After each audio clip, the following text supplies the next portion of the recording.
Hello everyone, this is Lord Zath bringing you another episode of Zath's Replay Theater. And this episode we're looking at Eno75, who recently sent me a Osho replay. And I'm featuring the Arizona in honor of December 7th, Pearl Harbor, which of course was just a few days ago. And thought it was kind of, maybe kind of important. Oh, why not? So I know I took out the Arizona, and a number of other people did on that day, and it did feel kind of special. Kind of thinking about what her crew went through, and all those kind of moments on that day of infamy. So kind of felt like this might be a good opportunity to feature a replay of this ship and give her a chance to shine, in a sense. So, and I love it. The Project Valor flag up there too. It's cool. So the thing about the Arizona is she's a lot like a New Mexico in that she's 21 knots, got a good amount of armor. I believe the guns are the same caliber. There are some differences, though. She's much more accurate, at least it feels to me, with the guns. They are very powerful guns. They can do an awful lot of damage if you're not careful and you kind of give them a little bit of broadside. Anti-air is rather meh, and yeah, so I mean, if you've played the New Mexico, you've played the Arizona for all intents and purposes, I suppose. That being said, she's still a very special ship, and there are some things about her that I love. Last season of Ranked, I actually got her up to rank... Took her up to rank 5, and then I had to switch to Fuso because I felt like I needed more damage per minute, more rounds out. And the biggest weaknesses, I guess you could say, of the Arizona would be, first of all, takes a while, you'll see, for the guns to get back into action to reload. And it also takes a long time for the turrets to traverse and change direction. So this is one of those ships you definitely don't want to be flip-flopping your guns on, because that's just going to mess things up a bit. So anyway, did the smart thing by rejoining the fleet, so to speak. You'll notice that he started off kind of on his own over here, and especially with this being a carrier battle, it's definitely important to get with friends. And it's oftentimes I see people that will head forward and will just basically get themselves into trouble by themselves and surrounded by the enemy.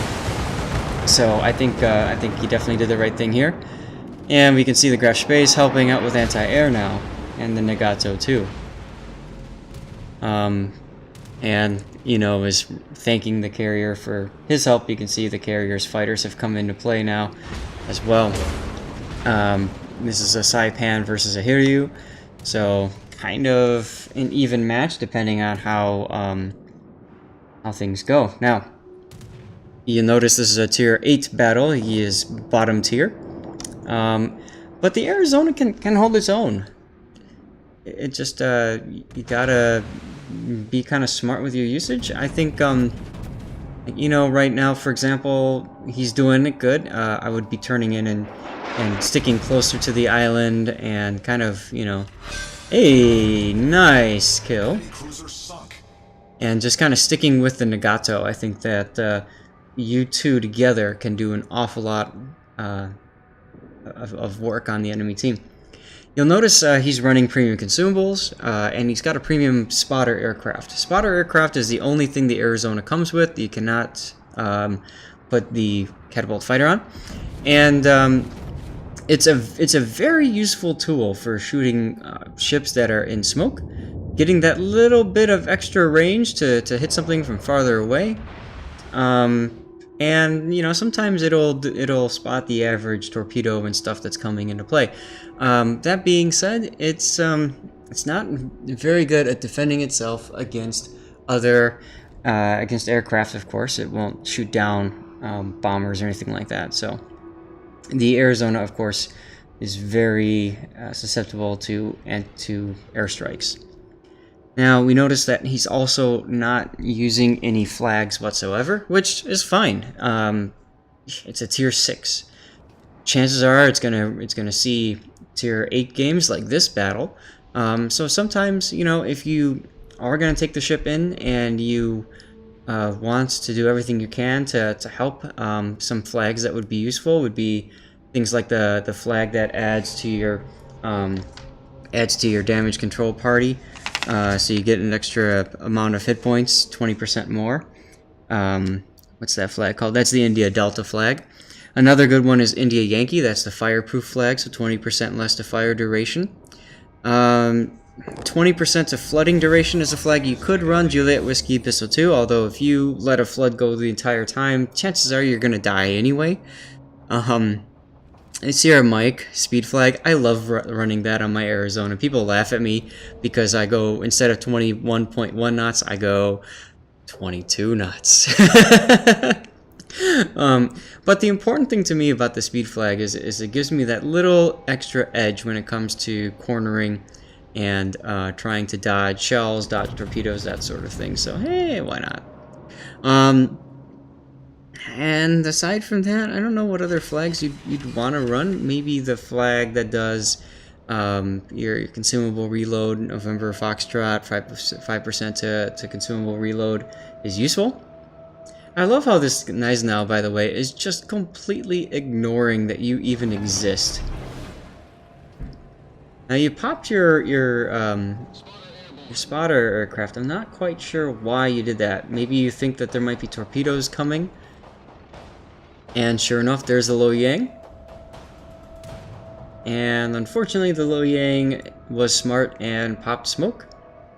Chances are we will not see him again, but I love how this carrier is basically getting in position to help should there be torpedoes fired, that sort of thing. And he spotted that Lo Yang, and you were able to punish him for that. Now, will the Nagato take those torpedoes? I don't know. You're going through the channel, looks like. Personally, I'd turn in hard on this Lo Yang. I'd be a little bit more aggressive because, you know, you can do it. I mean, I don't see the York as being that much of a threat.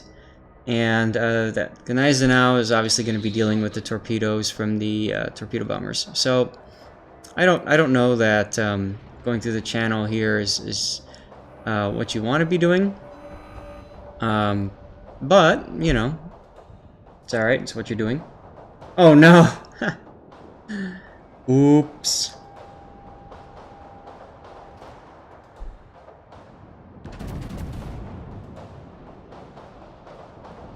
And see, the thing is, by going this way, you're kind of going to present yourself to that Amagi there. Of course, that Amagi is going to be dealing with that Bismarck anyways, but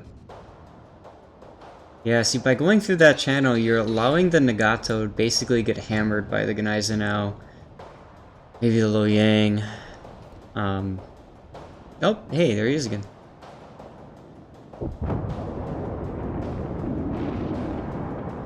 And that's just unfortunate. Oh. Shooter! Too slow, perhaps? Yeah. And you can see the carriers going after the Bismarck. What I typically do is I'll click on the mini-map and say, hey, there's fighters, bombers coming in and stuff, just to let my teammate know.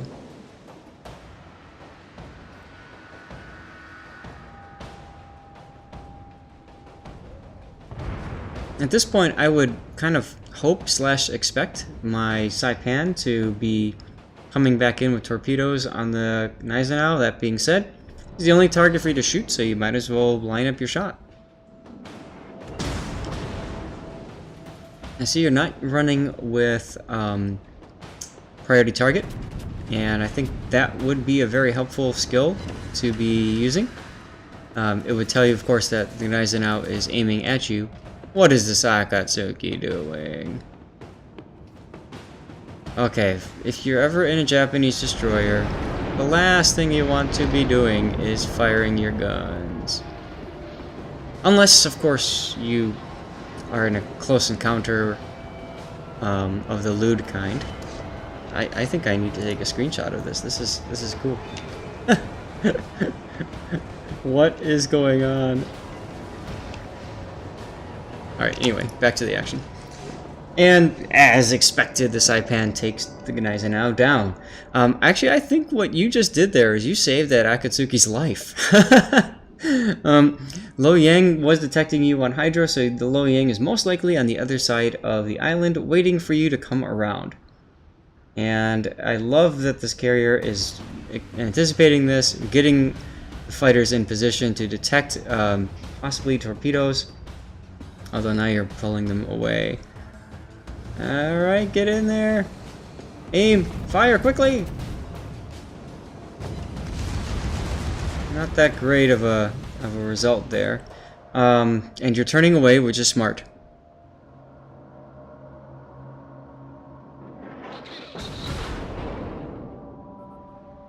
But you didn't turn that much. I would have turned a lot more. The thing is that your guns will take a while to reload anyways, so you might as well, like, you know, in a sense, kind of give up that one. Oh, torpedo beats! Look at that! Wow. Very nicely done, sir. But anyway, yeah, so like I was saying, I mean, yep, and then repair party good. You know, you know torpedoes are coming, so you might as well make the hard turn and see what happens. But you survived anyway, so nice job. And the carrier's probably going to drop this York. I don't know what the Akatsuki is hoping to accomplish by sailing around the smoke. I'd kind of wish that he would go into the smoke, but that's okay. Now, the Lo Yang we haven't heard from in a while, so I would be anticipating torpedoes coming from the Lo Yang soonish.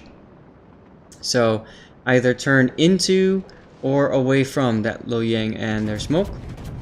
Ooh, I hope those make it over. Will they make it? Some of them are. Good, nice job. Citadel again. That's what I mean about these guns, is that they do a nice job of doing damage on people, right? Now you've broken contact. If you want to keep this this kind of a broadside, slow down. Go down to half speed or something like that, because that at least prevents the torpedoes from showing up. You were detected briefly. I couldn't tell if it was by air or by ship, so my guess is, yep, there he is. What is he trying to do? Good. So you saw, you know, was looking up to kind of see what's going on. Well, you hit him. You hit him. And Saipan is doing the Saipan thing. And Fart Donuts dies. Interesting name and clan tag. So the Akatsuki is, alright, capping B, which is smart, and hopefully going to A from there. You know, I think for you, there's no point in continuing the course you're making. At this point, I would be going back to center, and I'd be going this way. Right? The Amagi, if the Amagi really wants to do something for his team, he's going to have to turn around and come back and charge you. And the chances are, based on the way he's moving, I don't think that's going to happen. So you're better off putting yourself as central as possible on the map. And that Akatsuki's doing. So, you know, I'm kind of getting the feeling like this is probably going to be it for you in terms of your contribution to the battle. Obviously, we'll have to play and wait and see what happens and play this out. But yeah, and it's interesting. He's asking if they hear he's out of planes. I really don't think that he's out of planes yet. I have a feeling that he might have disconnected or just quit and given up. I've seen a few carriers do that. Right? Once they feel like they can't do much, then they just say, yeah, F this and gone. That Saipan is orbiting his fighters really close to that Hiryu, especially one set there, and probably going to be losing a bunch of planes for that. I don't know why that player would do that.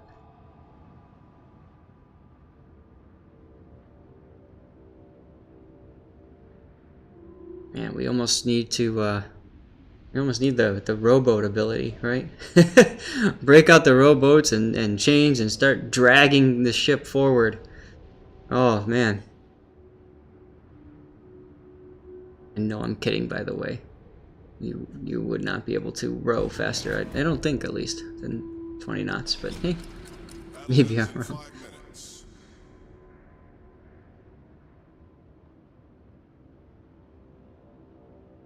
So, you know, nice job with the Arizona. Comments for you would be one, when you saw the most of the majority enemy team was kind of going over here, you had a chance, instead of going in, to head more south and take a more aggressive stance, and I think that might have worked well and maybe saved the Nagato. Other than that, I don't know, man. I mean, you know, you're in a slow, lumbering American battleship. That just takes forever to get to where it needs to go. So on a large map like this, trying to keep yourself centrally located definitely helps. And you can see now the Amagi coming back up north again, shooting at the Akatsuki, and you're obviously gonna get a salvo off, hopefully before this island appears. Oh, lucky you, sir. That Amagi doesn't even know it's coming. Nice. And so, anyways, yeah, that's the Arizona, folks. If you haven't visited the Arizona yet, if you get a chance to go to Hawaii, to Pearl Harbor, you definitely want to do it. It's one of those experiences that I'll never forget, and just being there, seeing what happened, thinking about, you know, that time, it's definitely a worthwhile visit. Some tips for you if you do ever end up going to there, and look at he's shooting his guns. Anyway, some tips for you if you ever end up going would be to, first of all, when you fly, you want to sit on the left side of the plane on the window seat. The way the landing pattern comes in, typically you go out west and then turn north and then hook back in towards the east, and you fly right past everything as you come into land. The first time I saw it, I mean, I got so crazed. By the way, hold your fire next time. Just 10 more seconds, and you could have popped your scout plane and maybe had a little bit better accuracy with your shot. So get there, get on the left side. And the other suggestion, the other tip for visiting Pearl Harbor is get there early. I don't remember the exact time that Pearl Harbor opens to the public, but the earlier you can get there, the better. The tickets to go on the Arizona are free to the public. Everybody can just go up and say, I want tickets. The problem is they only have so many tickets so many times, and because you have to go on a Navy launch, it's an actual U.S. Navy launch operated by Navy servicemen and women.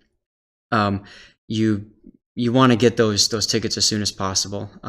When I went, we got there just about 30 minutes after Pearl Harbor opened, and the earliest that we could go, I think, was 10 or 10:30. So that was already 2.5 hours after open, and that was 30 minutes later.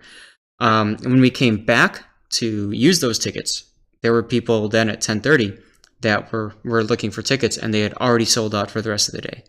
So if you want to go to Pearl Harbor and go on the Arizona, get there like seriously, I hate to say it, but it's almost like an amusement park. You want to be there like 30 minutes early, even if you're kind of one of those diehard history buffs. That'll give you the opportunity to get tickets to go on the Arizona early.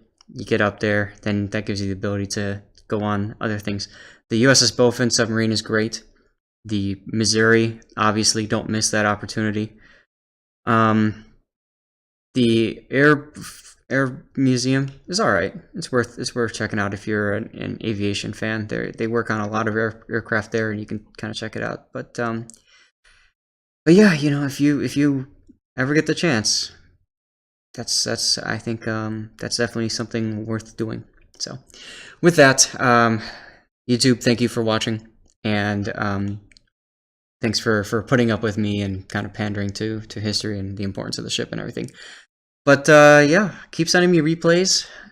Keep doing the good stuff. This is a wonderful game. Great people that are in the company, and anything that I can do, anything we can do to support, why not, right? So, take care, everyone.